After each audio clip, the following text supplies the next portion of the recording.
Welcome to the Church of Mabus radio show. It's Friday night. Listen to United Public Radio, 107.7 FM, New Orleans.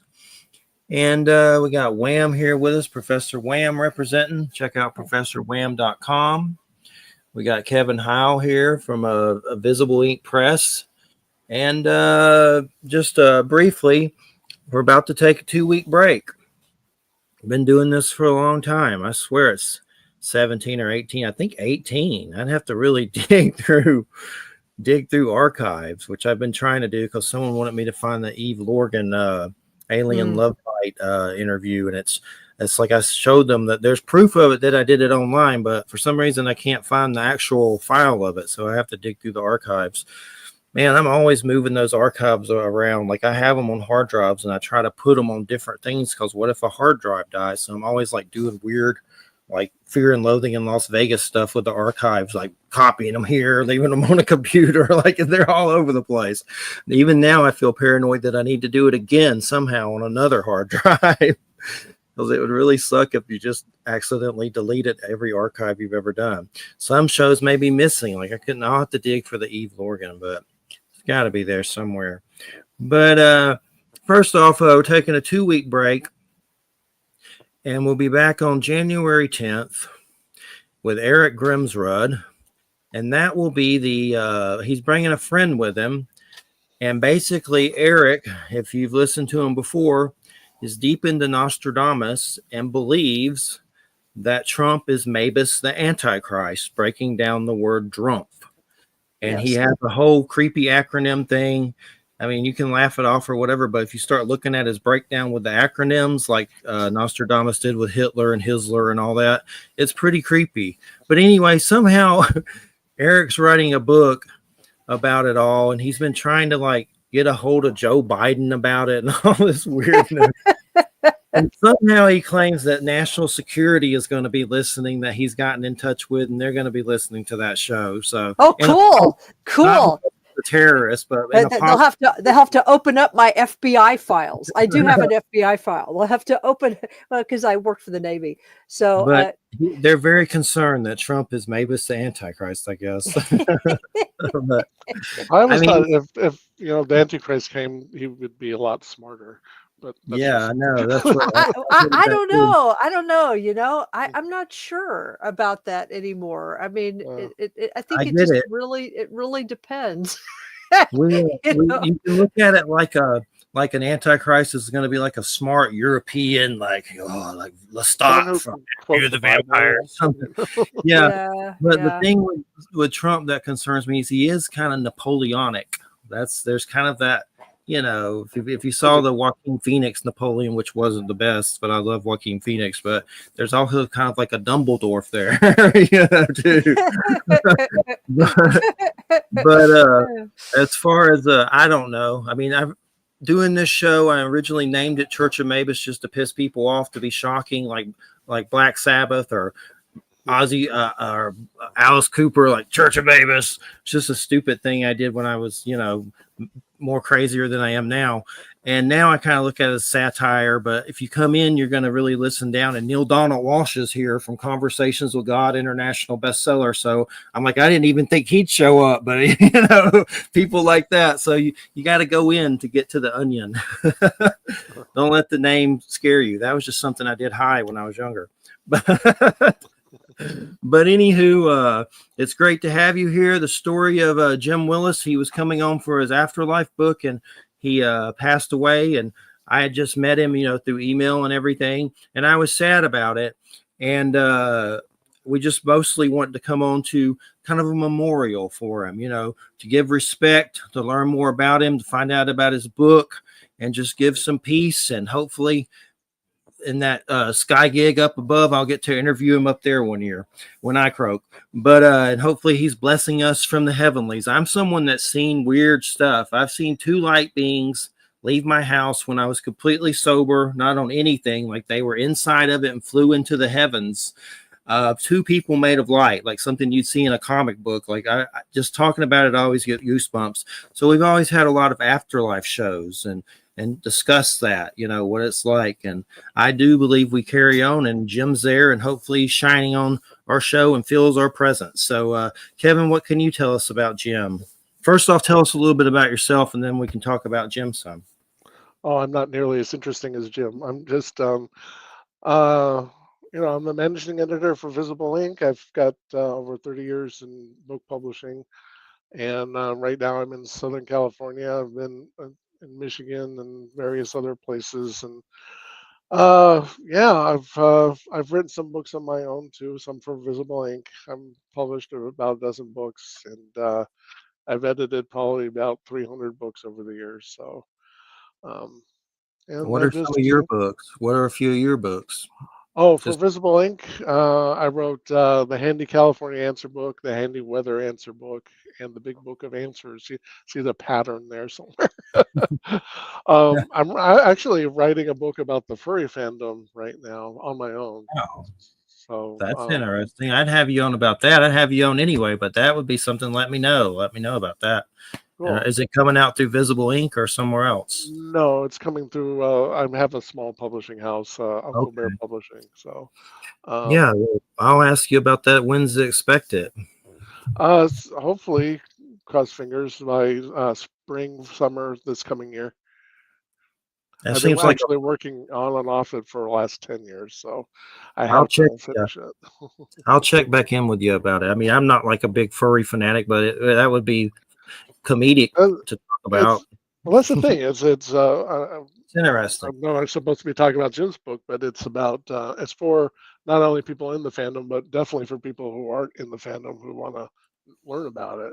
The truth about it, not all the BS you hear. and technically, a werewolf is probably a furry, wouldn't it be a werewolf? So that would be kind of tangential, like the Therians, lycanthropes, or something that a furry could be into, but it's a little different. Yeah. And maybe that's something we can get into later, or definitely another show that's interesting on many different levels. I just saw that Lady Hawk, and it had a lot of weird, animal shape shifting. That old movie with Michelle Pfeiffer and all them. Rutger Hauer. That's an interesting one. But werewolf books and VIP's released too. So, but Jim's written about 10 or so books for Visible Ink on various things like religion, lost civilizations, near-death experiences, supernatural stuff. So, Lost Loot, the one we'll talk about some as not about any of that, but it's about real lost treasures and of various sorts and people's hunting for them. So, if you want to learn more about Jim Willis, one of the last books he did just before he died is Cosmo and Me. It's a autobiography. All about his life from suburban Detroit in the 50s to just a few years ago. And he parallels, his life and the growth of and changes in American society with his seeking spirituality from, his beginnings as a Christian evangelical minister to a more spiritual or Eastern philosophy and native philosophy, although he remained a Christian throughout his life. But it's an interesting book. And that's available on Amazon and stuff. So what was his extent with treasure hunting? Was it, how did he just like researched it heavily and wrote the stories, or was he Indiana Jones? Well, he's a consummate researcher, of course. And he was down in Southern California in the last years of his life. And I think it was his interest in, some of the stories down on the southeast coast of the Americas, and that got him talking with the publisher, Roger Janicki, at Visible Ink. And so the book was originally kind of imagined as a travelogue, as you're going around the U.S. and maybe the Caribbean, and you want to see some sites that relate to pirates or other treasure hunting experiences. It would be a fun book. It was arranged according to state. And then I arranged as the editor, being I can't leave well enough alone, and I grouped it by subjects instead. So we have chapters on pirates, shipwrecks, treasures in caves and mines that have been hidden away, treasures of Aztec kings and King Kamehameha, gangsters and robbers like Jesse James and Dutch Schultz and John Dillinger. Then we got very Mystery Hunters chapter, and then a whole chapter on Oak Island, which you may be familiar if there's a whole TV series about that. And what's some of them that you remember well? Because I know there's a lot. So I know there's a lot. Yeah. But if there's some in particular that you'd like to share that you might know more details about. Oh, there's several that I like. I mean, I like the stories about the Fabergé eggs, if you're familiar with those. And, heard of them. The jeweler who created those for the Tsar of Russia, and when the Russian Revolution came in 1917, and they came and took all the eggs and stashed them away. And then Arm & Hammer from the U.S. came, and he had connections with Russia, and they allowed him to take 10 of those eggs, and then they went missing. So I think they found one of them, maybe two, but there's still like 8 eggs that are missing. Each one's worth up like $30 million. Wow. So do you remember anything on the Blackbeard story at all? Do you remember anything about Blackbeard? Oh yeah, Blackbeard's cool. You know, he was quite a colorful character. You know, a lot of the stories too about him, he made up to make himself more threatening and scary. But you know, at the end too, there's the story of him being beheaded and his headless body swimming 3 times around the ship that where he died, and you know, and of course there's treasure curses in the book. A lot of pirate treasures have been cursed. What was the one? The story of Charles Island, Kid's Treasure, which was cursed 3 times one time by an Indian chief who cursed it and said, no building will survive on this island. And since then, they've been destroyed by hurricanes and stuff and fires. Captain Kidd's cursed it, and later some of his crewmates cursed that treasure. So if you ever find that on Charles Island, I'd leave it alone. Sounds like it for sure. And I'm sorry. Oh, go ahead. Oh, I like the stories about that involve theories about people coming to North America, like President Jefferson believed that the tribes of Israel eventually made it to North America. And one of the things that he commissioned Meriwether Lewis to look for, not only exploring the Northwest, but he said he wanted him to investigate the languages of the native peoples, because he thought there was a relation between that and the tribes of Israel and their languages. And so apparently he had a lot of documentation on this, and then when he was either killed or committed suicide, there's still debate on that, all these papers disappeared. So what happened to those, and what did they prove? And there's ideas about the FBI being involved in that sort of thing. So that's a good story in this book. Is there like a lot of curses and weird stuff like that in a lot of these stories, like weird kind of stuff like that? There's some, yeah. There's the story of booby traps, like the Aztecs would hide treasure and then create a trap that would flood a chamber or drown you if you tried to go there. And there's booby traps on Oak Island that you could fall into, and that sort of thing. What other kind of booby traps are there? Just the story of the USS Central America that, when it sank, it started the Panic of 1857 because they lost $300 million worth of gold. And, that you can actually, they found about half of that, and you can actually buy some of it if you have the money. There's some of it available. And but some people say you shouldn't buy that because it's cursed by the people who died on the ship. So that's another one. So there's quite a few stories like that in here. Have you kept up with the Oak Island show at all? The actual show? No, I think they're in their 12th season, but I haven't kept up with it. Have you? Me neither. I was just wondering if they ever really found anything on it, because I know I've kept up with the Skinwalker Ranch shows, and those are crazy. And not to get into that too heavily, but the biggest thing about those is there's so many government spooks on the show that makes they're more scary than the paranormal stuff. But they're reaching a point to where you're like, is nothing ever going to be found? Like, they're finding stuff, but there's never any absolute. So I was just kind of wondering if that was the same with Oak Island. I know it has a history that's more sounds more complex. So I think they've already found some stuff. I'm just curious. I was just curious. Well, obviously they haven't found anything big like the theories that the Ark of the Covenant or the Spear of Destiny is there, or the Holy Grail. They haven't found anything like that. Just little knickknacks, I think, that seem to imply that there might have been a presence of some of the members of the Knights Templar in Nova Scotia. That's interesting. That's interesting for sure. Skinwalker Ranch is just weird as hell. Like they're saying that there's something they can't drill through. They're saying it may be an alien base or some military base. Like, they're finding crazy stuff. But the biggest thing is Bigelow, who's some aerospace like tyrant guy. He already owned that place and raped it before they got there. So what did he find there? But they're always getting crazy phenomenon on video, like UFOs and orbs, and there's just all kinds of weird stories like that. People get sick there, get radiation burns and stuff. And then they do the Beyond Skinwalker Ranch show, which is about different ranches having similar activity. And of course, Bigelow had his hands in some of those ranches too. He seems to have a penchant for that.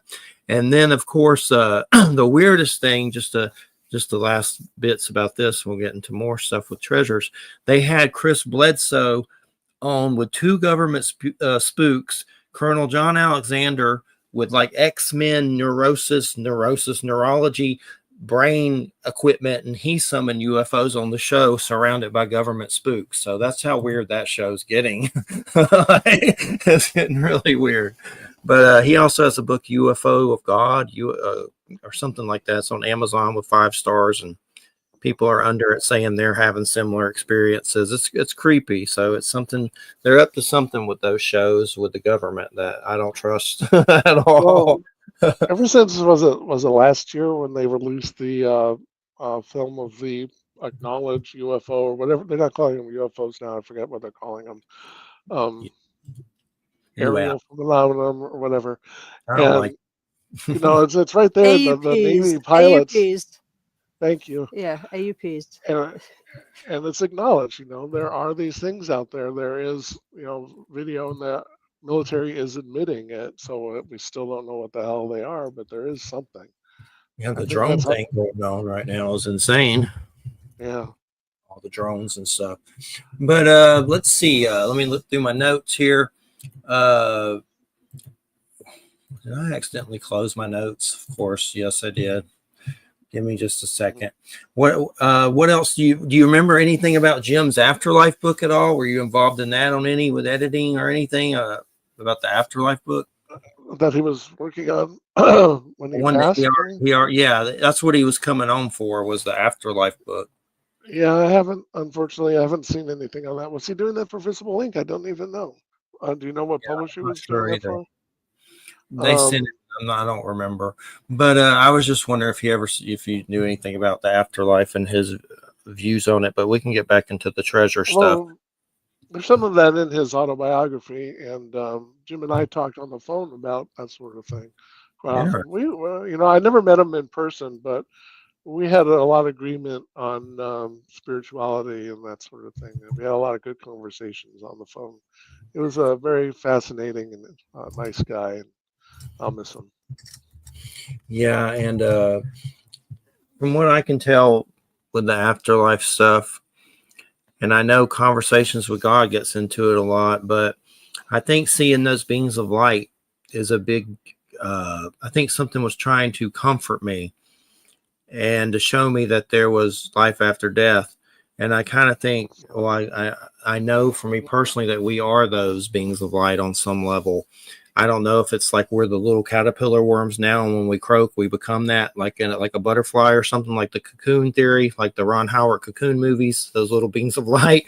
But or maybe we are that now, and we're just in these bodies, and when we break free, we're really that more free on some level. But there's definitely something to the being of light thing for sure. Well, Jim and I agree, and I don't know what your position is that and there's a lot of growing debate on this, a lot of TV shows on this too, about the nature of consciousness, and that it is not centered in the brain or in our bodies. It's outside of our bodies, and that we're limited creatures at the moment. And when our body passes, then our consciousness still exists, because this isn't us. This physical form is not us. And I agree with that. I don't know what you both feel. I definitely, from what I've seen in the beings of light, I've also seen them in the heavens, like kind of like stars, but they're not. They're different, and it's kind of like there's a quantum realm around the earth, and perhaps when you die you go to that realm, like a staging area or something, like a waiting room. And for some reason I think I've been given the sight to see it, but I mean it's not all the time. It was just once in a while, kind of a weird thing when I would see it. But I would see a bunch of beings of light out there, and it was kind of like, well, looking at the Sims or something, but it was, I guess, souls or something. But there's a lot of things to quantum physics and stuff. And there's so much weird stuff out there, It's just, like quantum foam and all this kind of bizarre stuff that they're still discovering. What's quantum foam? Is that the weird stuff they're saying UFOs leave behind? Because I've seen weird stuff. Quantum foam, if you go out, you're in the void of space and people think it's empty, but quantum foam is like particles, energy and matter particles that pop in and out of existence, kind of counterintuitive to our, thought that energy and matter always exist, but they're popping in and out of existence in the various quantum states in the void of space and all around us, really. But there's no such thing as a perfect void, of course. Even the darkest void in interstellar space, intergalactic space, is still filled with this quantum foam. So that's a trip. We had a guy on about quantum physics. It was it Dr. Charles Liu? Oh yeah, I like him. Yeah, he's read some book for us. Yeah, that was that book, the answer book or whatever. Yeah, that was really good. And we've had Ron Moorhead on, who wrote Quantum Bigfoot. He gets into Bigfoot with quantum physics and some of their abilities, and breaks it down with science and how it can be possible. It's not just like woo, as all the hunters say, that's woo, but he gets into it like hardcore, like slap in your face, quantum physics and Bigfoot. So that's pretty interesting for sure.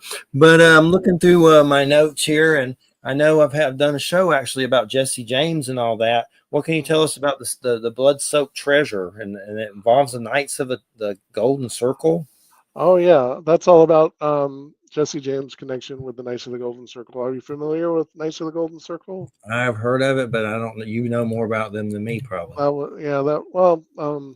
After the Civil War, it was an organization of former Confederates, who wanted to rebuild a nation that included not only southeastern part of the U.S., but also pretty much all of Mexico, the Caribbean, and northern part of South America. That would basically be a haven for, white slave-owning people. And Jesse James was associated with him, and the theory was that a lot of the gold that he was stealing and saving was actually to help fund the Knights of the Golden Circle. So that's the story behind that. It's interesting for sure. I love Western stuff. Yeah. Definitely gets interesting.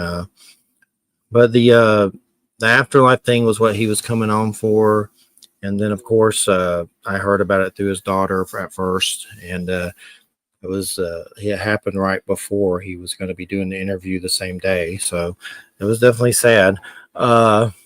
But he's still kicking ass in heaven in the quantum realms, baby. That's right. Jim Willis. And we're going to do an interview when I croak. But as far as let's see if my notes, some more notes here. There's Daniel Boone and the Dry Indian. Do you remember any more of that? I know that I'm not expecting you to remember everything. We don't want to get into everything and give everything away, but any more Western things up your sleeve?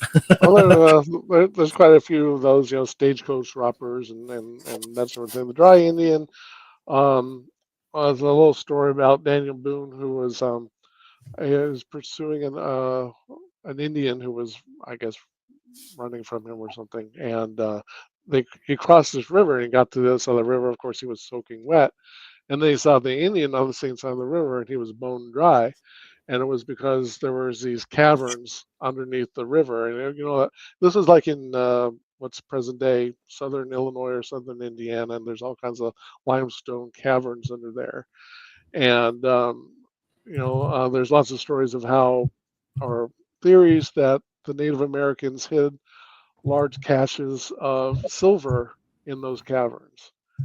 So that's kind of a little bit of the background there. And there's lots of people who've been hunting the caverns looking for Indian treasures down there. So in the Midwest, and of course, there's stories about the Grand Canyon, about stuff hidden in the Grand Canyon and various caverns under there.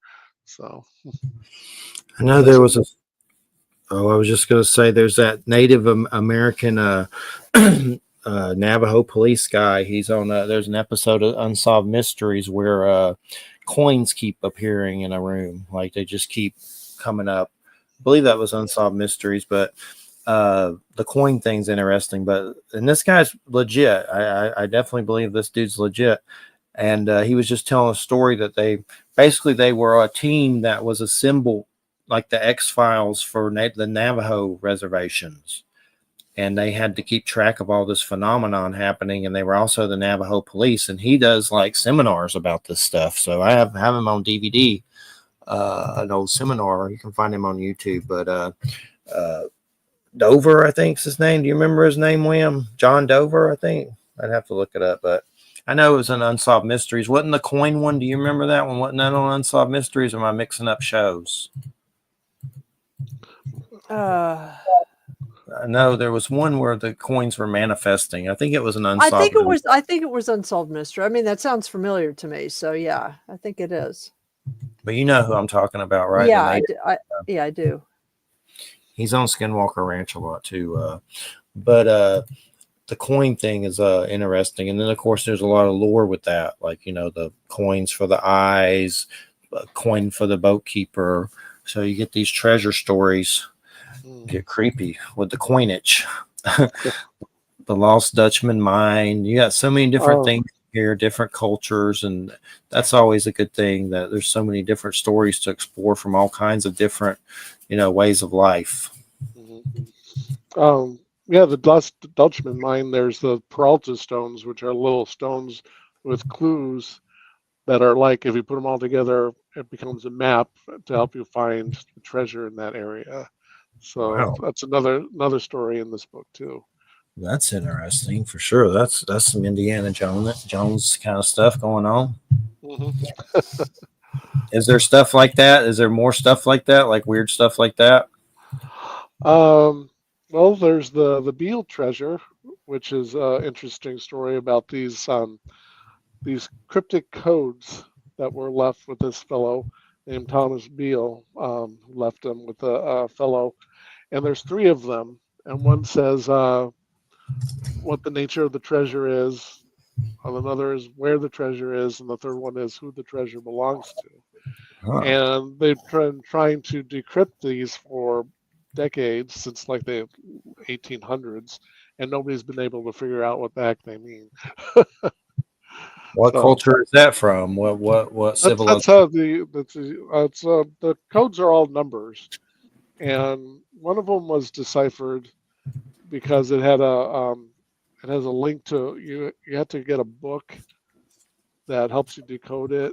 I forget which book it was, what book they used. And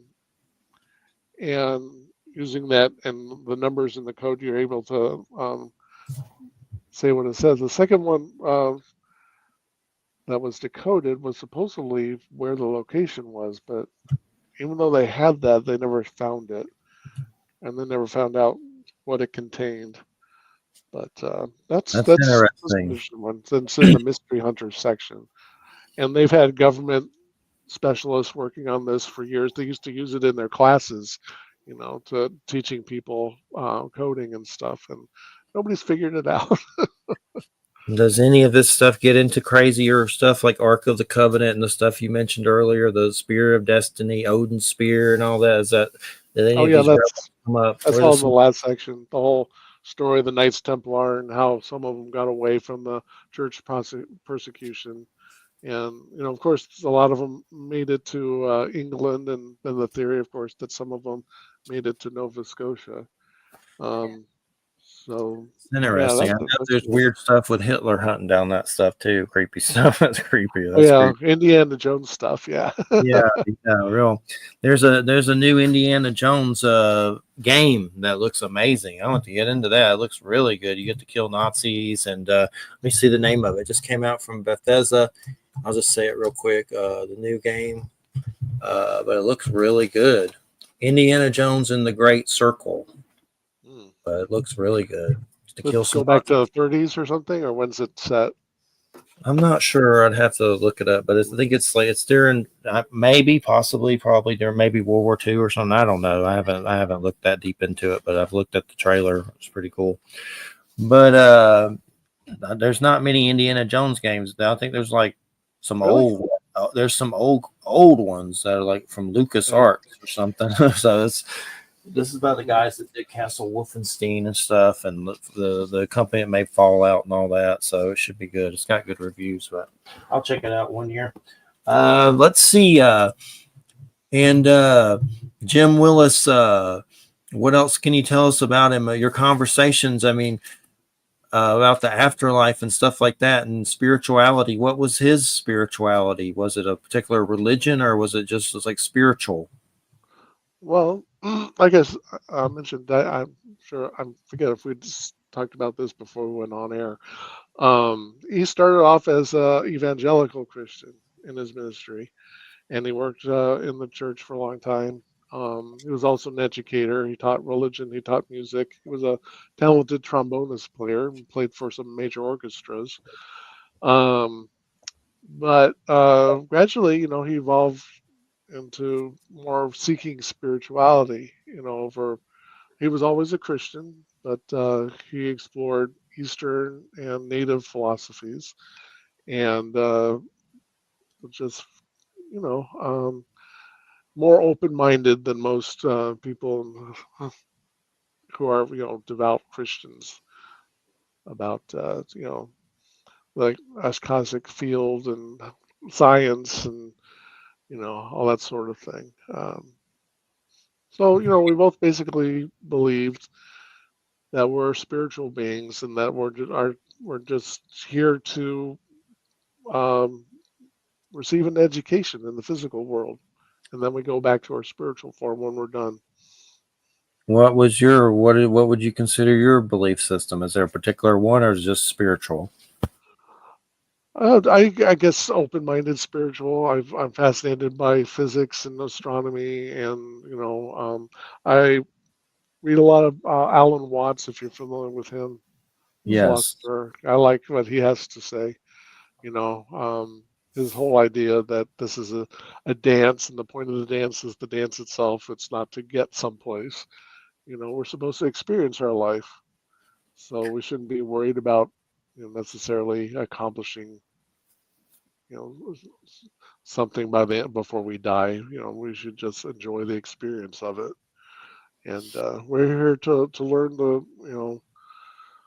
what's important, and what's important is not materialist stuff, obviously.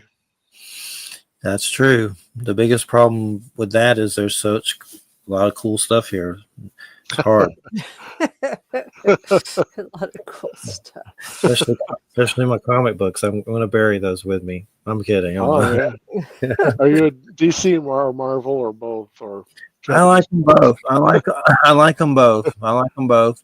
But I get into some Image stuff, and right now, not to get into this too crazily, but there's a big the guy that wrote Walking Dead, Robert Kirkman.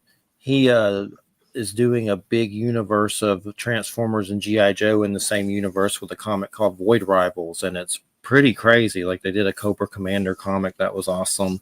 That got really weird. Cobra Commander like is underground and like I don't know if it's Antarctica, but there's like serpent people and it's like crazy. Like it was really good, but that's a big thing going on right now. That's good. But I like some of the weirder stuff. There's a Toxic Avenger comic. So I mean there's some weird stuff. They're doing a Return of the Living Dead comic. Oh, so that's cool. I like a lot of the Universal Monsters kind of things. There's a lot of stuff like that. There's a guy on Kickstarter that I was talking to recently that did a comic called Frankenstein Unconquered. He may be coming on as a crazy Frankenstein story that's just nuts. Like Frankenstein's in it, but it's just nuts. Right now on HBO, there's Creature Commandos, which is part of the new DC kickoff with James Gunn. That has it's kind of like Suicide Squad, but the Universal monsters are in it, like the Bride of Frankenstein and Dracula and Werewolf and stuff, and they're kind of like a hit team. And eventually they have to fight Nazis. I know there's a crazy robot called G.I. Robot that like he's like obsessed with killing Nazis, and it's all he talks about on the show, like killing Nazis. But David Harbour's doing Frankenstein's voice. Alan Tudyk's in it. He's some skeleton dude, so there's a lot of good voice talent in it. It's pretty good so far. But I know they're going to be doing a new Superman with James Gunn and all them involved. And I first saw James Gunn Slither. I don't know if you ever saw that movie. It's a crazy horror movie about these like alien worms that take over a town that just gets crazy. Like it's twisted, but it's good. It's funny. But I like it all. I just need to get a control on it. It can be addictive. But definitely the treasure stuff is interesting on so many different levels. Do you remember any more native stuff? Is that they come up a lot, the Native Americans a lot? I know you said about the silver and stuff. Let's see what else is. There's stuff about King Kamehameha's treasure. That's fun. So we go off to Hawaii for a little while. I like the stuff about the gangsters too, you know, the Dillingers and Dutch Schultz and that sort of thing. And you know, also kind of fun the tourism that springs up because of this stuff. For example, the Little Bohemia Lodge in Wisconsin, which is one of the last places that Dillinger hid out, and his treasure is supposedly hidden around there. That's still open as a restaurant. And they, you know, kind of profit off of, you know, the whole mystique behind Dillinger's treasure over there. So that's a fun story too. Cursed Treasures and Blood Money, Lost Loot, and that's Visible Ink Press. Visible Ink Press. Check them out. They have lots of great books. I've worked with them over the years. VisibleInkPress.com, and just walk around and take a look, and something's going to come out at you. There's all kinds of books by Nick Redfern, and Kevin has books there, and just some great things. They've been around a long time, haven't they? Gosh, I know I've worked with them for a long time. Yeah, and definitely. What were you saying earlier about werewolves? What was that? Were you just saying Visible Ink Press has werewolf books, or there's some werewolf books, you know, vampire books, all kinds of. Let's see, what do we got here? A lot of Brad Steiger books in here, UFO books. So we got a book on Area 51. We got all kinds of cool stuff like Jim Willis' Censoring God. The history of censoring books that didn't make it into the Bible. That's a good one. Stuff about, you know, conspiracy theories like MK Ultra and chemtrails and cover-ups, and yeah, we got dozens of books like that. So yeah, I hope people go check those out. Definitely. And I interviewed Brad Steiger before about his ghost book, and it was in New Dawn magazine from Visible Ink Press. So that's pretty cool. It was a ghost Brad book. And Sherry, another couple that, you know, were wonderful to work for that we no longer have with us. Yeah. Sucks. So many croakings. So many croakings. Just I can't even keep up with it anymore. There's been so many. Yeah. It's just nuts. But and a lot of it was from the virus and stuff. There's craziness with that. I know Angelia Joyner and her husband Randall passed away. I don't know if you know who those are, Wham, but they were with the Stevensville, Texas, the big personalities. Angelia Joyner. Oh, I know. Yeah, I Yeah, know. her and him passed away from that whole stint. But Kevin, we got a few more minutes. So tell us a little bit about this furry thing. What got you started on that? Is it a kink of yours? It's not a kink. Yeah, it is a complex social phenomenon, and people who hear about it, they think it's just people dressing as animals and doing whatever, at conventions and so forth. But it is a very complicated social and psychological phenomenon, and yeah, I'm working on a book on it right now. It's going to be, I've been working on it the last 10 years. It's going to be quite a thing, and hopefully it'll come out next year. Sounds cool. Sounds interesting. Does Berserkers ever come up with it and stuff like that? Like the Berserker, the warriors and the animal spirits and craziness like that?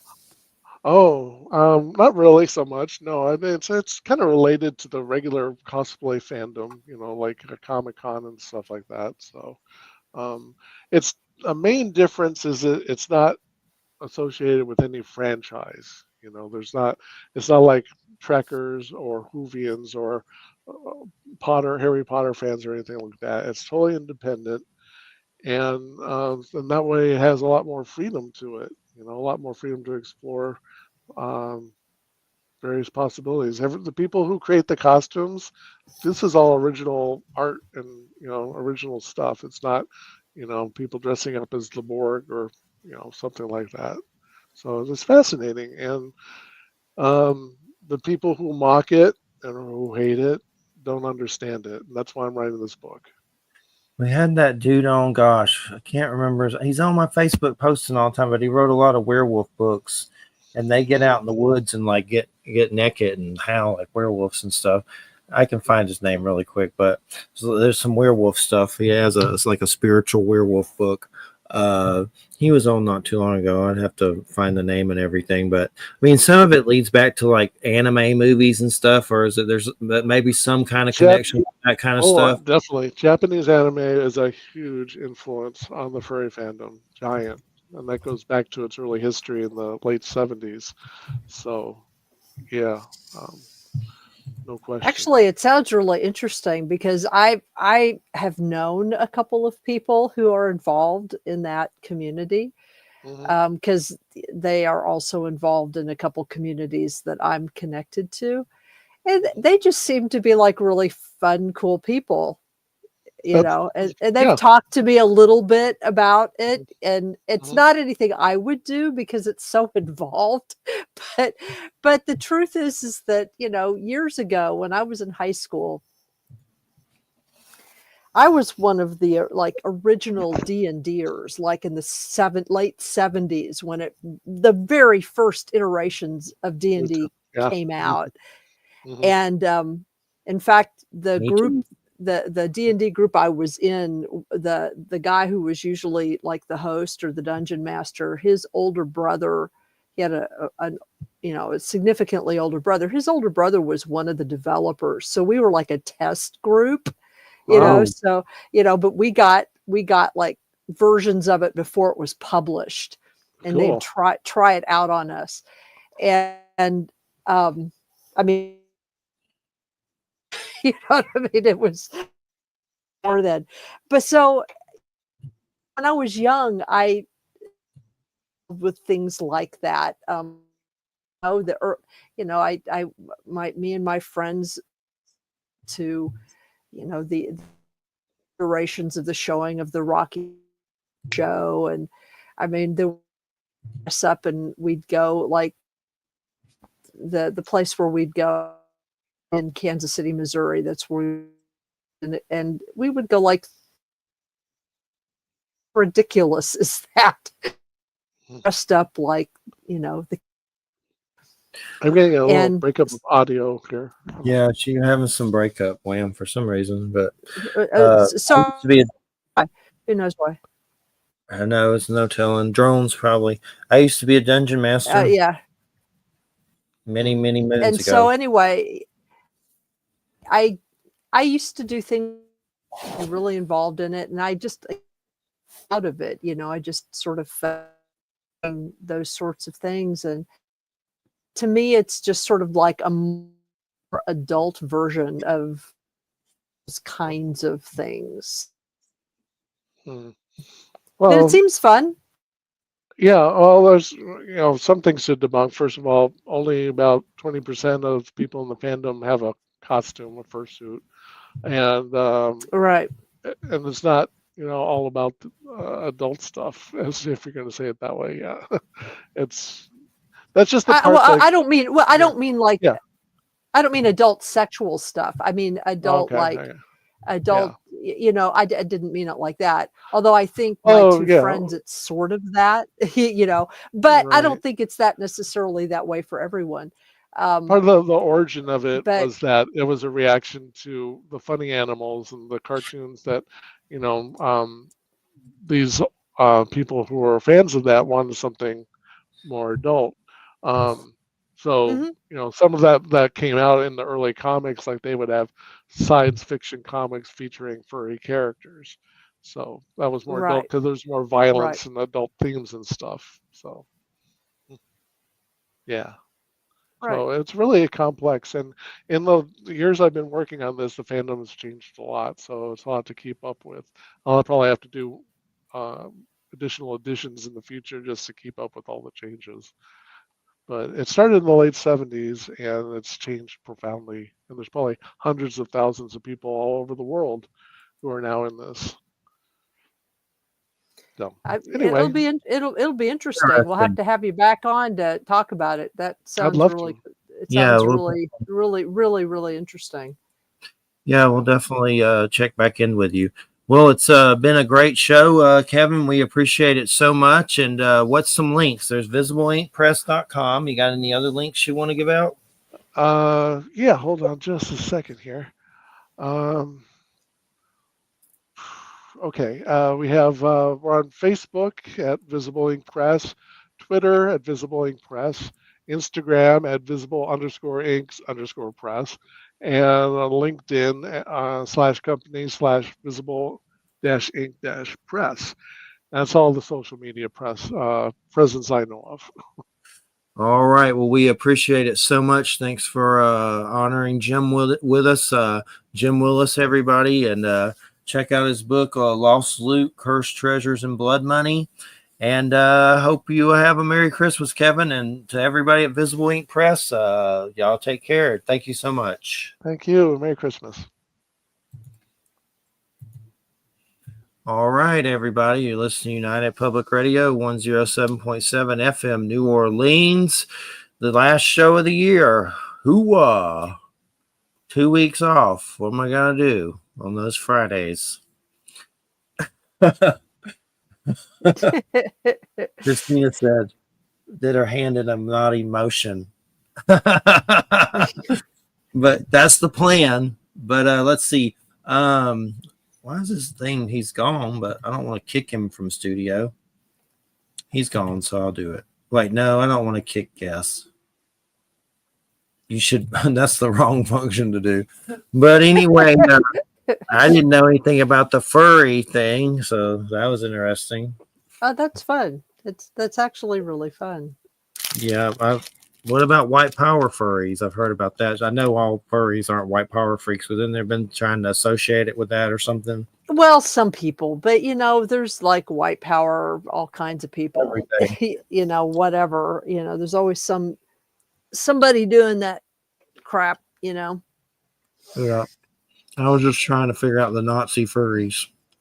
Just trying to think of their costumes. But that's rare. These Swiss rolls, I gotta be careful. I don't need to eat on air. But Little Debbie Swiss rolls.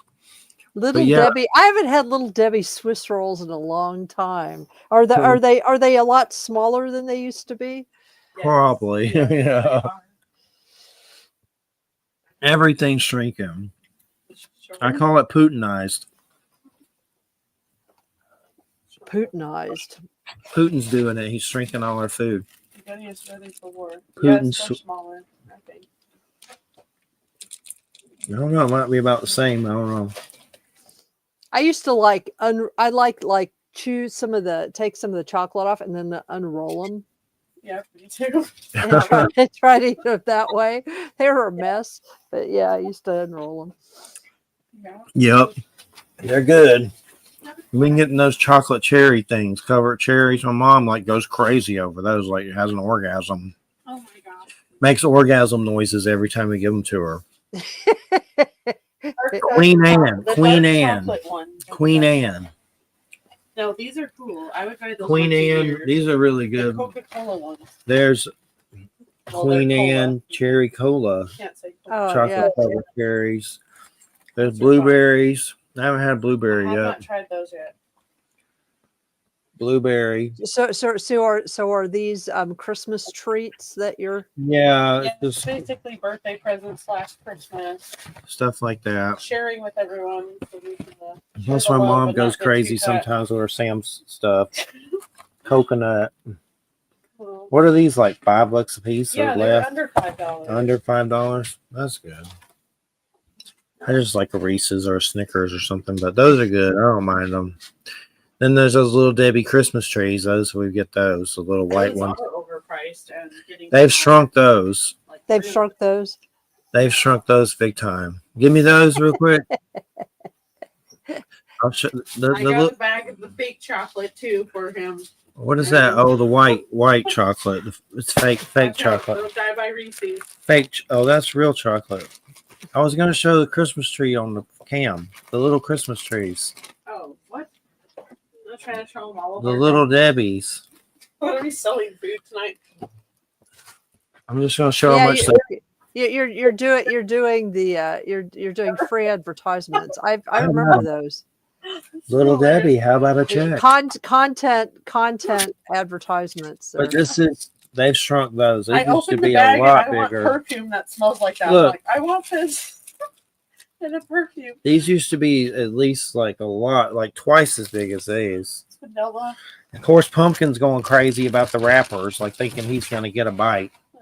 Oh yeah. Here's Pumpkin. Hi, Pumpkin. Mr. Pumpkin jumping. This is a little shit that tried to run away, and I almost died trying to get him. Yeah. And you want the food, don't you? Yeah, Pupple. he goes Oh, yeah. crazy I after. think he had a sugar mama that gave him all. We kinds of found things. him in the middle of the road, licking a wound on himself, and Oh, almost got ran over. He would have got ran over if we wouldn't have got him, but Oh, yeah.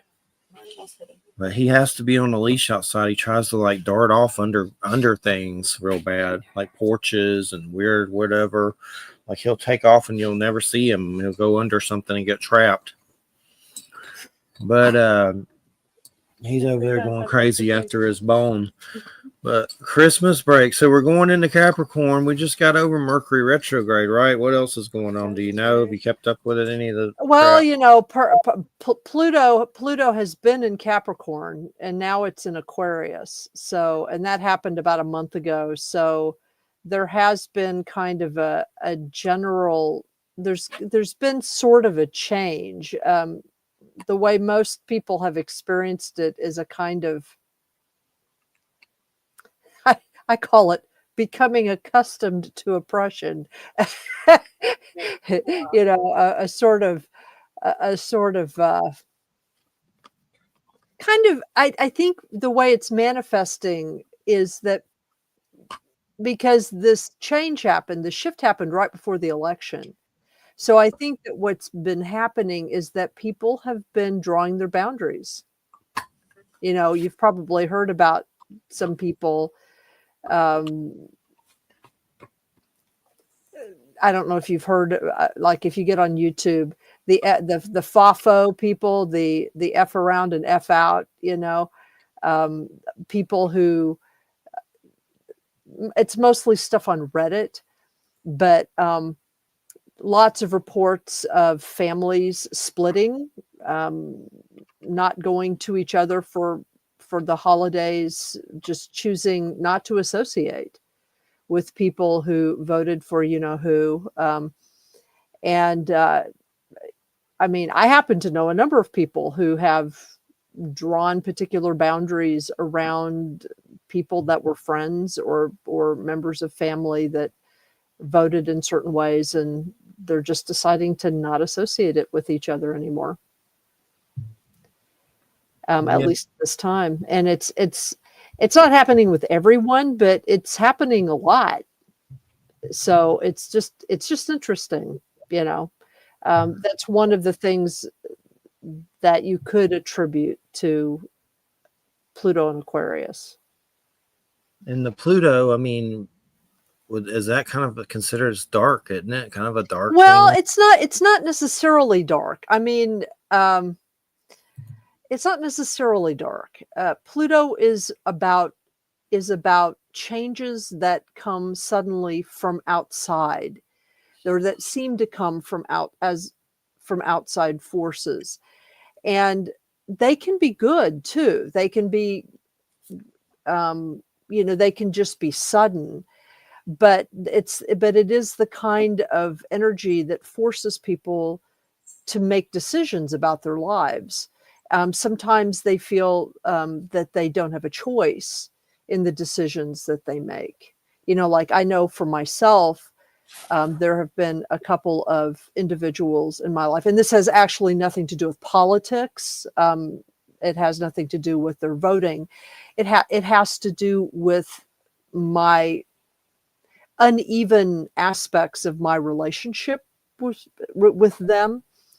That I've had to remove one of these people from my life because they were a very negative and destructive influence. And it was difficult to do because I actually, at least for a while, I mean, I considered us to be friends. I like certain aspects of them. It's hard when someone is somebody that you actually kind of like, but just because of the nature of your interaction with them, just because of the way that you are and they are, it has a negative effect, a kind of a net negative effect.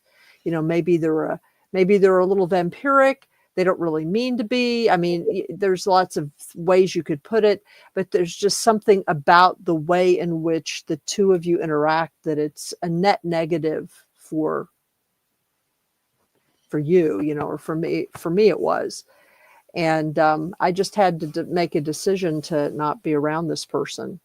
So it was kind of a hard decision to make for me because I don't really like making those kinds of decisions. And Pluto's Scorpio, right? Isn't that Scorpio? Well, Pluto is the ruling planet, one of the ruling planets of Scorpio. Scorpio has two ruling planets, Mars and Pluto. And what was up with the Mercury retrograde? That ended on the 15th? Yeah. I can't remember what sign it was retrograde in. Hold on just a second. Let me see what it was retrograde in. I just can't remember. Let's see. I'm feeling like The Shining. Hopefully that Aquarius and that Pluto out of my tail helped somehow. Get out of my tail, Pluto. Jupiter? Get out of my serpentine tail, Pluto. Get out of there. We're in Capricorn today or tomorrow, you said? It's hold on just a second. It's probably tomorrow. Yeah, tomorrow is the solstice. On my tongue. I can't eat certain crackers because my tongue has a weird thing on it. Like I don't know, what are they called again? What? When you get a weird thing, a canker sore or something on my tongue. Yeah. It's because you're eating too much sugar, bud. Andy told me to quit sugar entirely, and I don't know if I can do that, but I may need to. I don't want to croak. I don't want to croak. Soda's bad. I have one day. I've quit and had tea, but that's just as bad, probably. Sweet tea. Yeah. I have a lot of water, but I don't drink it like 24/7 or anything, but I at least have one a day, and that's going to have to stop too. I'm going to croak probably. Okay, it was in Sagittarius. Mercury's that it was in retrograde. The last one is in Sagittarius, and one of the things that it can affect are things like misunderstandings, having to deal with people who have extreme beliefs, having to deal with not good for conspiracy theories. I'll put it that way. I mean, it was interesting that that took place during the election. Yeah. Things are just so nuts. I'll still see the right wing headlines, of course, and they try to make it out like basically like he's coming after everybody that opposed him, and there's going to be vengeance and justice, and of course all the weird things about Gitmo are going around. You know, there's always been the fake list of people who are Gitmo and execute it. There's been weird stuff about Biden being dead. There's been weird stuff about Hillary coming back from the dead. There's just well, she didn't die. She didn't die yet. So supposedly she was executed at Gitmo, and she was.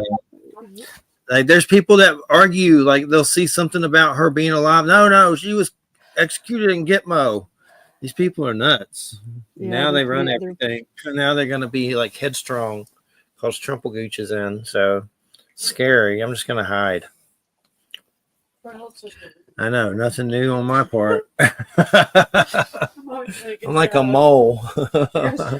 I'll trestle in. But so what have they found out about the drone? I've heard it's China drones, it's Iranian drones, it's drones hunting weapons of mass destruction in a nuke briefcase. Yeah, well, I did a blog. I did a podcast about it that I recorded last night and put up, and all I did was just sort of summarize some of the theories about it, and I also put it in in a larger context.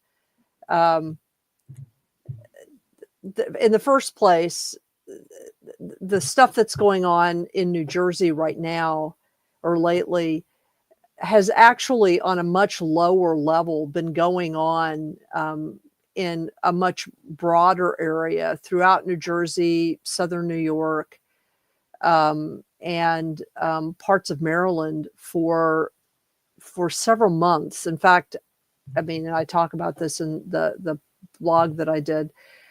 In September, I saw something. I think I mentioned it last week or, a couple weeks ago on the show or whatever. But there are also things that are being seen right now at the same time. There are also things that are being seen in Michigan, up in the Great Lakes area, part of Michigan, in Indiana, the Great Lake part of Indiana, the part that's in the north. There are some really interesting, bizarre things that have been seen off the coast of California.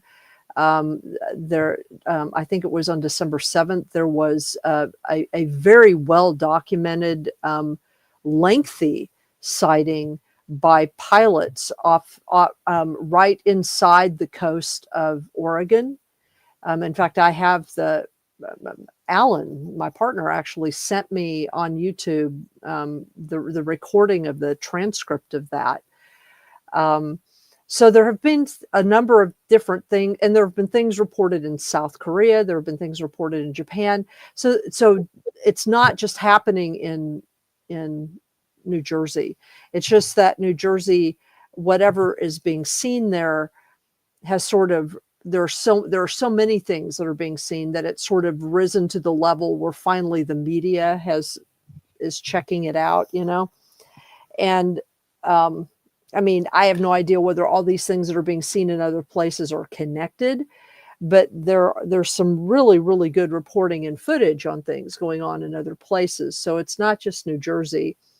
So, in my blog, I explore the possibility of, my conclusion is that it appears that there's a number of things going on, that there are some clear misidentifications of some stuff But there's also, and there's clearly some people who have commercial drones that are sort of using this as an opportunity to try out different things, but it does appear that there are some very large drones that are being used. They're about, from what I can tell, I think it's probably hard for people to estimate the size of drones. There are some large military drones, and I name a couple of them in the blog post. There's one that's called the Global Hawk, and these are really large drones. They have wingspans of between 13 and 15 feet. They can carry loads of 2.5 tons. They can be up in the air for 24 hours at a time. They can fly up to 50,000 to 65,000 feet. So they're large drones, and they're used for military surveillance. They can be used to carry ordnance, and they can be used as a sniper. They've been using that. The IDF has been using them in Gaza to kill people. Just to shoot people who are trying to hide. And we know this because rank and file Israeli soldiers have been posting trophy videos of them doing this to people on TikTok. So it's not like this is just some liberal conspiracy. I mean, the IDF is bragging about it. So there are really large military drones that exist that are about the size that people are saying. What is strange is that some of the lighting configurations that I've seen on some of the larger things, because when the military is doing operations with drones, as long as they are not invading regular airspace, if they are doing an operation or doing a practice or something, then federal law says that they actually do not have to display FAA lighting. But why they would display bizarre lighting is another issue. It's like, why would you do that? Lighting that might be mistaken for something else. So there are those kinds of questions, and but there also appear to be some things that are genuinely unknown that people are seeing. I've seen some footage of kind of the classic fireball lights that are usually green or blue, and they're sort of flitting around. They're not moving like drones move, and they're silent. And so I think that there's a lot of different things going on there. I think that it's a combination of different types of events, and you get all these things together and you have a flap. So as to what some of the big drones are doing, in my post, I just talk about the different possibilities, so it is possible that they might be sniffing for something, that they might be, there's this persistent rumor of suitcase bombs being brought in from like the Ukraine, when the Ukraine pulled away from Russia and nuclear weapons were taken out of the Ukraine. In 1997, there was a general who was responsible for doing an inventory, at least he said he was, a Russian, an ex-Soviet general who said he was responsible for doing an inventory of these nuclear weapons that could be used in suitcase bombs. And he made the claim at the time that there was between 100 and 250 that were missing. And more recently, it is said that there are 80 that are missing. And so one rumor is that they're trying to sneak them onto American soil. And so these military drones are sniffing for them. They could also just be testing the capacity of these machines to sniff out certain types of things. And in either case, they wouldn't actually tell the public what they were doing specifically. But this is one of the rumors. And then, you know, I in the blog post, I also talk about how, you know, there's another rumor. It's part of it's become popular sort of on YouTube. It's called it's supposedly a Hopi or a Navajo. I've seen it touted as either one of them, a Hopi or a Navajo prophecy about the ascendance of a guy associated with a red hat, of a political figure associated with a red hat, that once he comes to power, at some point, not long after he comes to power, there's going to be an invasion from the sky of UFOs or flying machines. And the entities in the flying machines are going to divide the people of the earth into several groups. And the people that are at the head of everything, that are responsible for despoiling the earth, they're going to be publicly executed. And then the people immediately under them who have been doing the despoiling of the earth will be forced to clean up the earth with their own hands. And then everybody else will be divided up into different groups depending on whether or not you've been kind to the earth or what your intentions have been. So that's like, I'm summarizing the prophecy. It's much more complicated than that, actually. And then there's also a QAnon conspiracy that's called, I think, the Blue Ray Project or something like that. And it's the claim that the machines like this will be used with holographic projections in order to convince the general public that we are being invaded by aliens. And the elite will be doing this so that they can, you know, create the illusion that we are being invaded by aliens so that we'll turn to them to save us. And they'll use that fear about being invaded by aliens as a pretext to control everything. So like, these are some of the kind of weird rabbit holes that people are going into around this particular thing that's going on in New Jersey.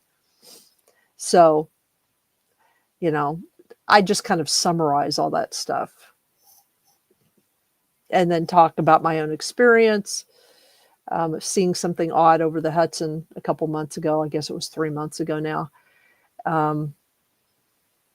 And a strange dream that I had like over 20 years ago, before we really had these kinds of drones that we have now.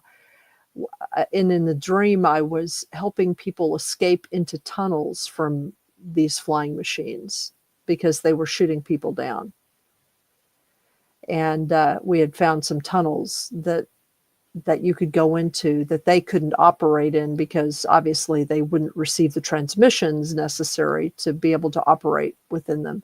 So I became responsible for helping people get into the tunnels. That was like a nightmare I had like over 20 years ago, which, you know, retrospectively is odd. So anyway, that's all I know about him. There was a interview I sent you. I haven't listened to it yet, but it's from it's called "Fly on the Wall" with Dana Carvey and David Spade. Oh yes, I remember that. An interview and Dr. Stephen Greer about all this stuff, which I'm sure that's a hoot. All right, but I sent it to you. I don't even know. I'll watch it eventually, I guess. I don't watch that many things lately like that, but I might, because I'm hoping it's funny. You would think with those guys, it's at least that. I'm sure it will be with those two, but I didn't even know that existed. My boss at work sent it to me. I didn't even know they had a channel at all. So, but yeah, I'll check it out sometime, but not right now, obviously. But yeah, I've heard so many things there seems to be this craziness with the QAnon thing that, you know, that there's going to be a punishment and that these people, I guess the opposition's going to be punished. It's almost like they want them to be exterminated, like in weird Hitler camps or something. It's like they want it. They want it. Well, yeah, I know. It's odd. I mean, what I think is strange is that is that we are all so disaster prone. It's like we want to be heroes in our own movie or something. You know? I think a lot of them want Hitler. Like they really want that. That's what they're hoping. Well, I think that they're hoping for something that will make their lives a little bit easier. They're afraid.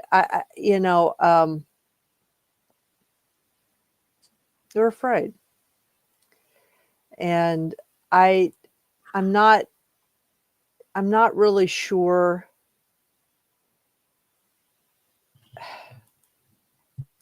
I'm not sure why it is that when some people are afraid, because I'm not like this, but I'm not sure why it is when some people are afraid that the next thing they go to is hatred. I guess they feel like if they push that fear onto something else or somebody else, then it's not in them, and they can blame something else for making them unsafe, or somebody else for making them unsafe, and they want someone else, something larger than them, to control and protect them, whether it's God or a dictator or a bureaucracy or whatever it is, and maybe they think like this authority figure will give them a purpose in life, will give them, will give them protection and something to do. I'm not entirely sure. I mean, in some ways, I guess I kind of grew up with some of that, but I'm just so not like that, that it, despite me being familiar with it, it still makes no sense to me. And I'm the type of person that if I'm afraid of something, I go towards it. I want to understand it. I want to know about it, unless it poses me an actual physical danger.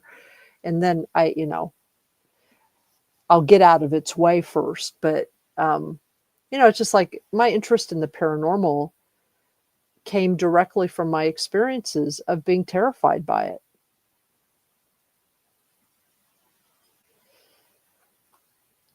Yeah, and that's what it does at first. Yeah, I mean, it came to, and to be honest, and I've said this before, if I'm actually encountering like evidence of a ghost or something right in front of me, I do tend to like leave the room just because I have to sort of get my bearing on it, but I'm no longer afraid of the concept,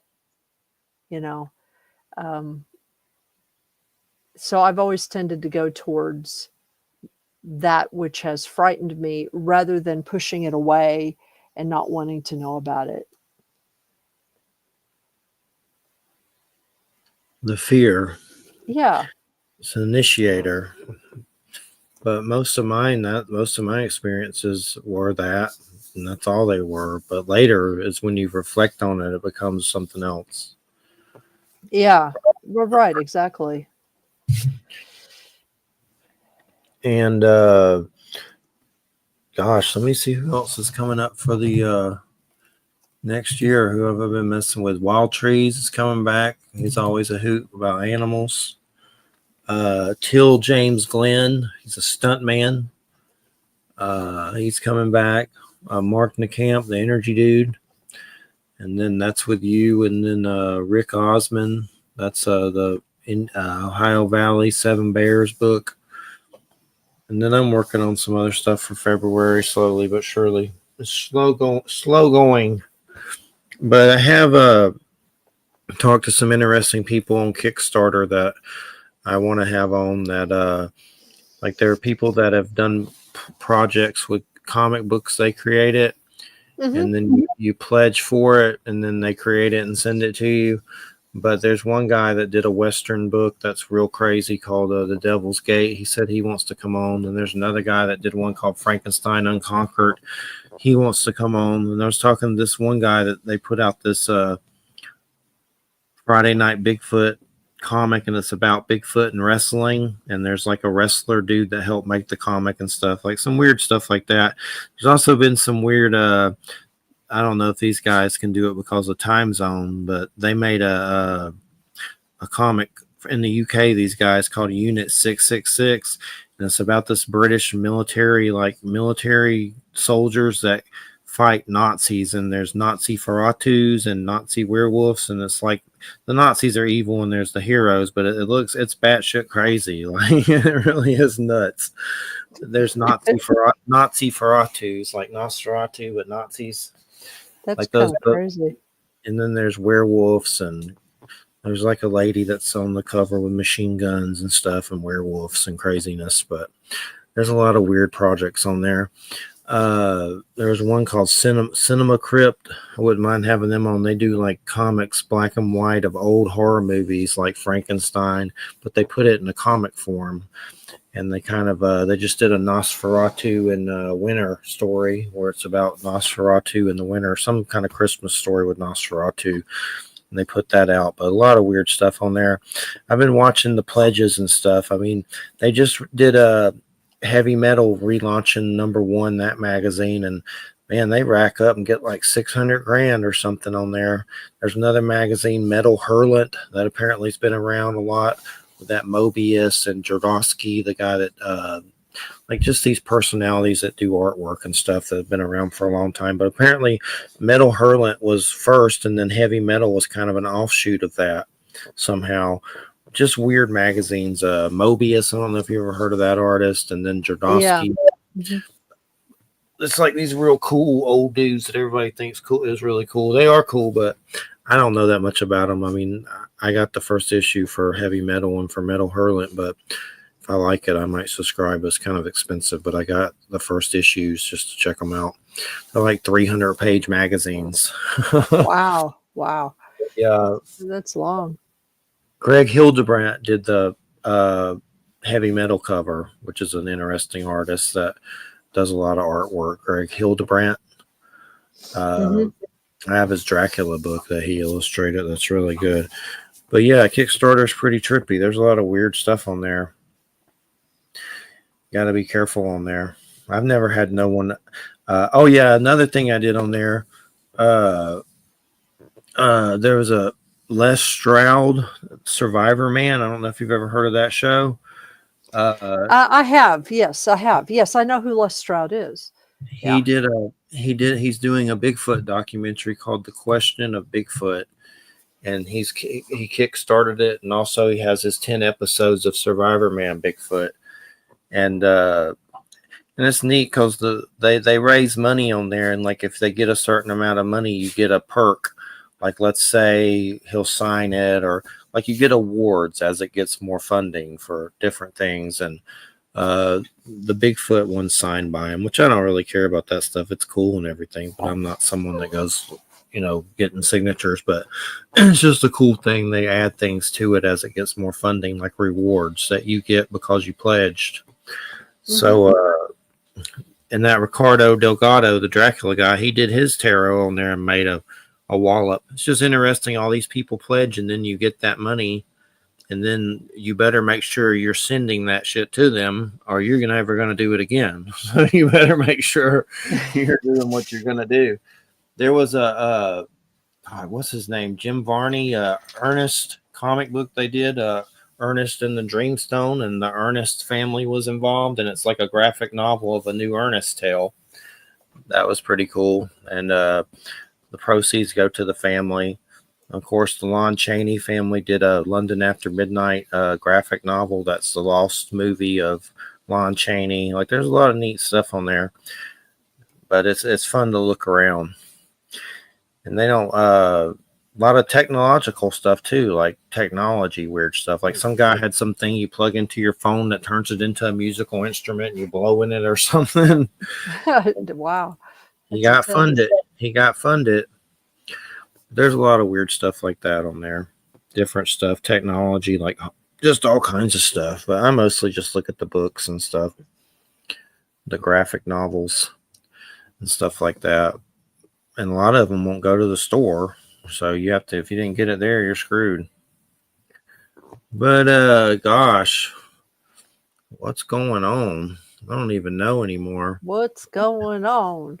What's The going end of the on? world, and we're still kicking. It's the end of the world, and got lots of eggnog. Yeah, lots of eggnog. Lots of nog for the frog. Frogging for a noggin. But I don't know. Is there going to be any relief from Capricorn? When is there any of the stars going to give any relief? It feels like we're being tortured. Didn't you say everybody said they feel oppressed or something? Well, they feel used to oppression. In other words, it's like, when Pluto was in Capricorn, it was kind of like, and now it's kind of like, oh well, okay, well, I'll give whatever energy I can give to this, but then I'm going over here. It's kind of like that. People are just sort of, the people that I know are kind of just sort of digging in, and we don't really know what to expect, but we're kind of expecting the worst. Yeah. And just kind of like, well, we'll see what happens. I mean, like, I've been spending, like, my partner and I have been talking to people, and we're like, so if he starts, if ICE really does start, like, just rounding people up, It's crazy. in the manner that is being talked about, if they just start round, because we know a lot of people just in the Kingston area who are immigrants of different types. The problem with the way that he is operating, or the way he's talking about operating, is, and the way in which this has been done in the past, because stuff like this has been done in the past.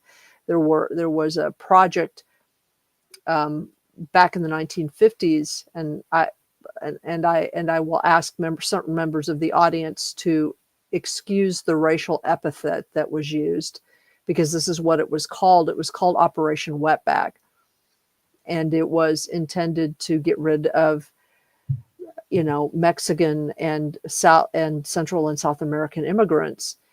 And it was it was the first real attempt to just, like, massively deport people.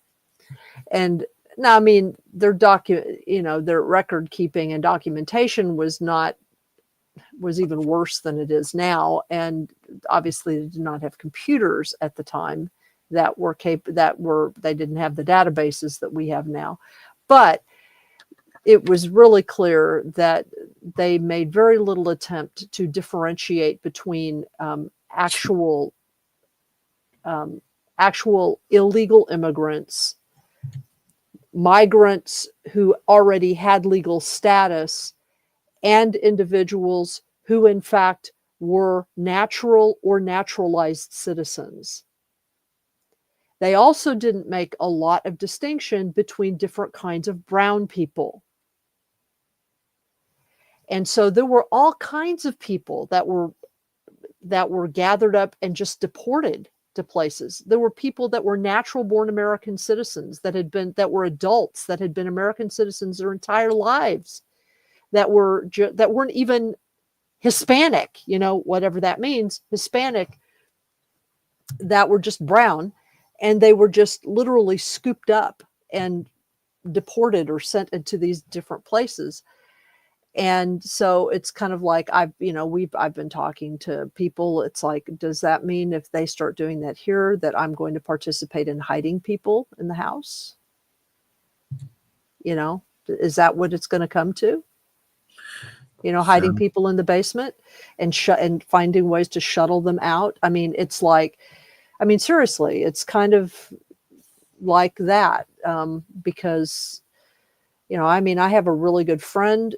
She's Puerto Rican, but she's a natural. Puerto Ricans are American citizens, People forget that. But, she's Puerto Rican, and, she's lived in the United States all of her adult life because her parents are Puerto Rican and they moved to the United States. I mean, they're American citizens too. But her husband is an immigrant from India. And he's naturalized and they're married. But he's from India and he's a brown person. And, when Trump was president before, I bugged him some, and there was no reason for it because he was here legally. He's married to an American citizen. He was in the process of becoming an American citizen at the time and has since done that. So it's like she's scared. She's terrified that he'll be forced to go home, even though she knows her in-laws in India. In fact, she just came back from a trip to India. But it's kind of like, for God's sake, this is all crazy talk. We shouldn't have to be talking like this. Sounds like Hitler shit to me. Yeah, it's crazy. Definitely scary. And it's just horrible. Horror show.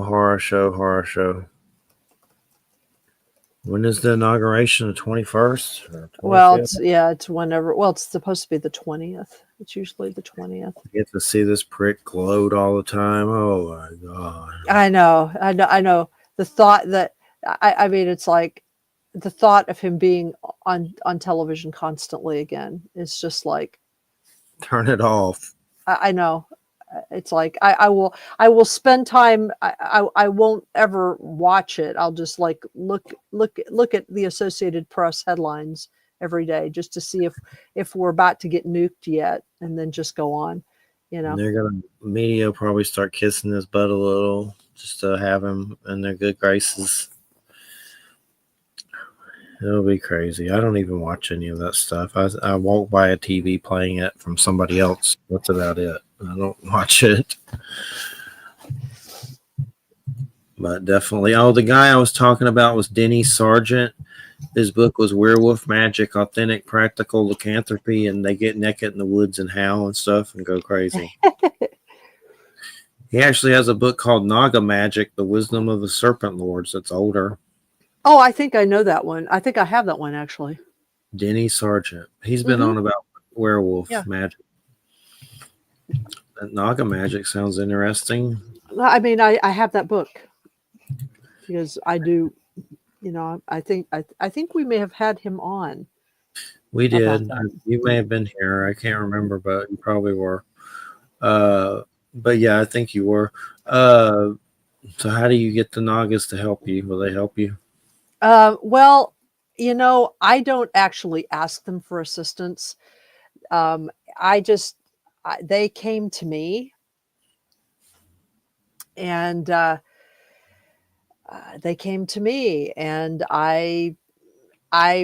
helped one of them.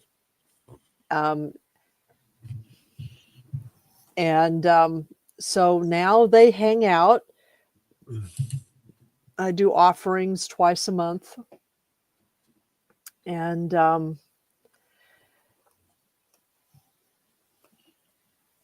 what do they look like? The way they appear to me, I mean, they appear in different ways, but the way they appear to me is like in my mind's eye, or the energy, the way they appear to me is kind of, they're actually semi-human, or they will appear in semi-human form. And I identify them by glowing lights that are identified with certain jewels that shine really, really brilliantly. So some of them have like sapphire blue lights that are associated with them, and some of them like a deep ruby red associated with them. Some are more like opal, like a more of an opal kind of coloration. I think the one that contacted me first, I think actually where I first made the initial contact with them was one year I was doing, you've heard of the Kabbalistic Tree of Life, right? Yes. So the back side of the tree, or sometimes the dark side of the tree, is referred to as they're referred to as the Klipot, the book of knowledge. I mean, the tree of knowledge of good and evil. So you've got the tree of life, and then the tree of knowledge of good and evil.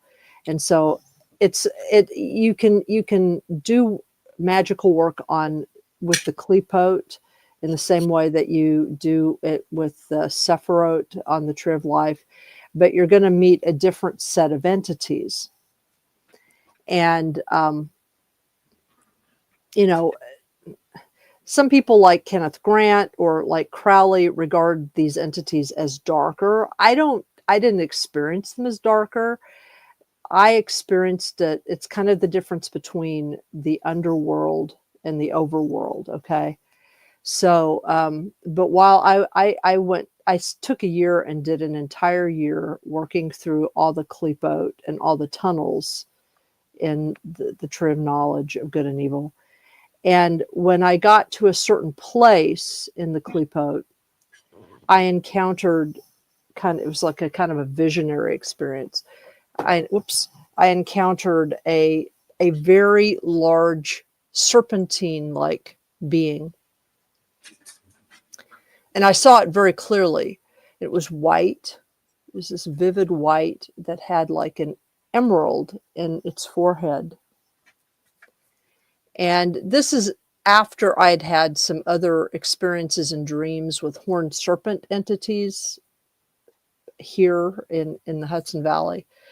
And so I had this kind of vision of this being. And after that, they started making contact with me.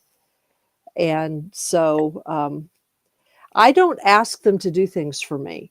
What I do is I do offerings for them, and I just listen for them sometimes. There are reportedly ways in which you can ask them to do things for you, but there's always sort of a cost with them, because they're really not about having that kind of relationship with humans. The Nagas and the horned serpents are beings that are responsible for helping to uphold the physical structures of the earth, of the planet. And so they have jobs to do, basically. And it's not that they can't do certain things for you, but I think, to me, it's just kind of rude. I mean, it's kind of like if we were to constantly walk up to like a structural engineer who has a job and constantly ask them to build us a house. You know what I mean? Yeah. It's sort of like,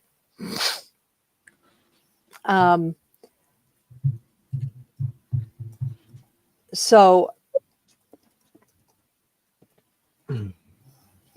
I don't ask them to do stuff, but occasionally if I'm really exercised about something, occasionally they will show up and they will say, just let us handle this.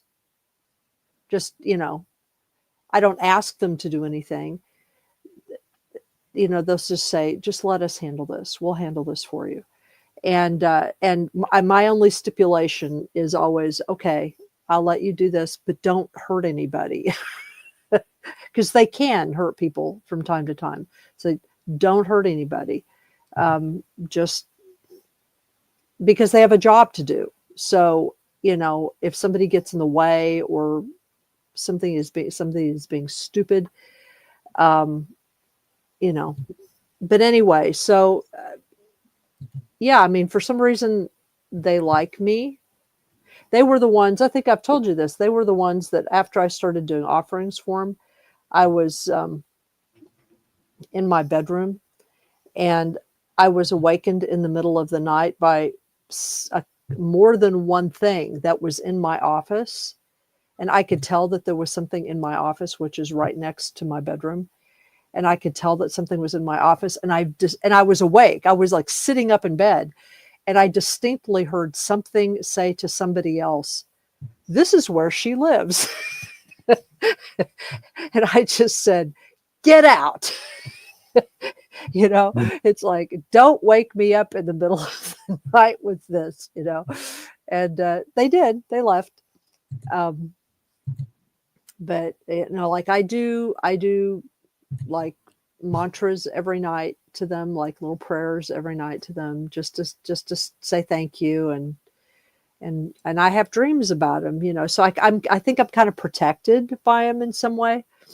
I don't know why. I don't know why they liked me, but they do. So, but if what is his name? Denny Sargent? Denny Sargent. Yeah, he has. If I remember right, he has instructions in his book about what you can do to request things of them, but it's pretty complicated.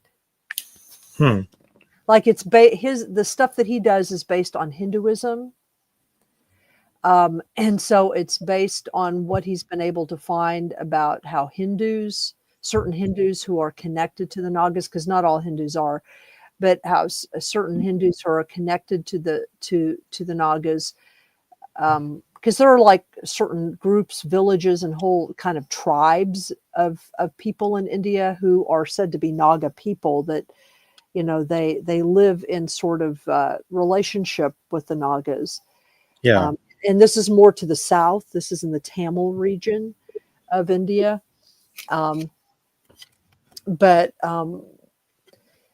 So he's kind of gone through those sources and has developed some ways in which, you can ask the Nagas to help you with money or relationships or whatever. But all the processes are pretty complicated. And if you do it, you're basically committed to them for life. Huh. So it's and they will not let you off the hook about it. So you need to be really careful about just doing stuff like that. That's why I don't ask them to do things. I mean, I ask them sometimes if there's anything I can do for them, but I'm not going to make those tit for tat deals, with any entities like that. It's dangerous. I just don't want to be responsible for that, Yeah. And where are they all from, supposedly? Is it all India, or did you say Hindu? I mean, India, right? Well, the Nagas, the term Naga means, I believe it is one of the words for snake, or at least it means like a royal snake. I know Sarp is also another name for snake or serpent, and in Sanskrit.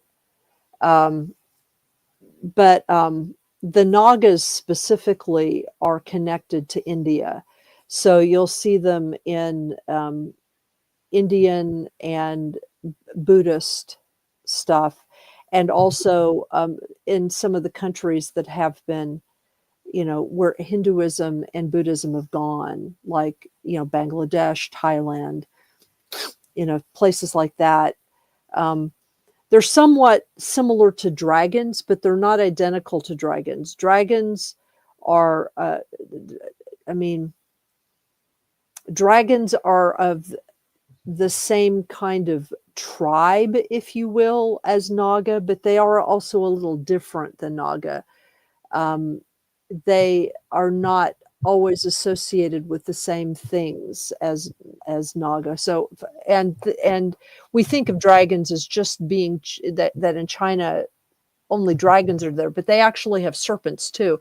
If anybody has seen the anime feature Spirited Away, one of the characters in Spirited Away is a being who appears to the central character, the little girl who is the protagonist in the show.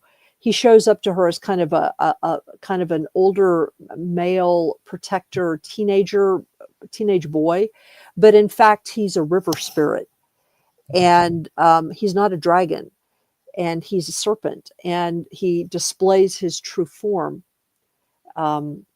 later in the film. And river serpents are serpents. They do not have, they can fly through the air, but they do not have wings like dragons do. They do not have wings or feet or anything like that. So it's a similar kind of idea. In North America, many native people here, or indigenous people here, have stories that they talk about the horned serpents. And the horned serpent is a very particular kind of manifestation. It's similar in a lot of ways, not identical, but similar to the Naga in India. Yeah. And so, yeah. And I've had experiences with both the Naga and the horned serpents, and they've both come to me independently. So, I also do things for the horned serpents, but I also don't ask them to do anything for me. So, do Thunderbirds hunt the horned serpents? I heard that somewhere. Well, sometimes it depends. There are different stories about the relationship between horned serpents, or the antagonism between horned serpents and Thunderbirds, or thunder beings is probably the better way of putting it. They do have rivalries from time to time, and certainly in certain mythologies, mythological cycles, like among the Algonquin people and the Iroquois or the Haudenosaunee here where I live, you're supposed to be very careful about the horned serpents, because they often take a liking to people and then will try to marry them and pull them down to their level. And males or females, it doesn't matter. Creepy. Well, they just find humans, some of them find humans attractive. So that's kind of where that comes from. And although there are other serpentine figures that will also ally themselves with humans and give them a great deal of healing ability and protect them. So it really sort of depends on the reason that you're encouraged to avoid them is because humans can't tell the difference between the good ones and the bad ones, or that we have trouble telling the difference between the two. Yeah. And so, because obviously if they were all good, humans would seek them out. And you know what I mean? It's sort of this, it's kind of like with the jinn, it's sort of an iffy kind of relationship. But the Thunderbirds are said to be the protectors of humans, or the protectors of certain groups of humans. And so they protect against the horned serpents that might want to take you down to their realm and marry you. And I mean, there's like stories of women that have been abducted by, beautiful horned serpent men, and they become pregnant with little serpent babies, and Lord. all kinds of stories like that. But horned serpents are understood also to be, they're guardians of the earth, so they're understood to be very powerful. Yeah. So they have certain types of magic, especially healing magic, hunting magic. So there's all kinds of stories. Some of them are tricksterish, some of them not. And different indigenous groups have different relationships with them.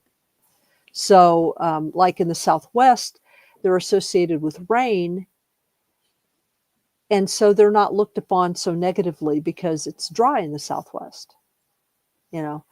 And so they're among the Hopi the Hopi. They're under, and certain other Pueblo groups, they're understood to be sort of under the control of Grandmother Spider. Yeah. So she's sort of the protector of people surrounding surrounding those beings. So and she gave birth to all the beings, including them. So she knows what their lore is. She can tell you how to protect yourself from the dangerous versions of them, you know, that kind of thing. So, Well, anyway. it's been interesting. Yeah, I better end it. But that's a great segue to vacation with the serpent people. Serpent people, yeah, serpent people, my friends. Yes, everybody, you're listening to United Public Radio's at 107.7 FM New Orleans. We'll see you January 10th. Everybody have a good Christmas and stay away from nuclear suitcases with warheads in them. Stay away. Drones and prepare for the Skynet invasion of Terminator. So thanks, Wham. Thanks, everybody. Merry Christmas. Good night, everybody. Good night.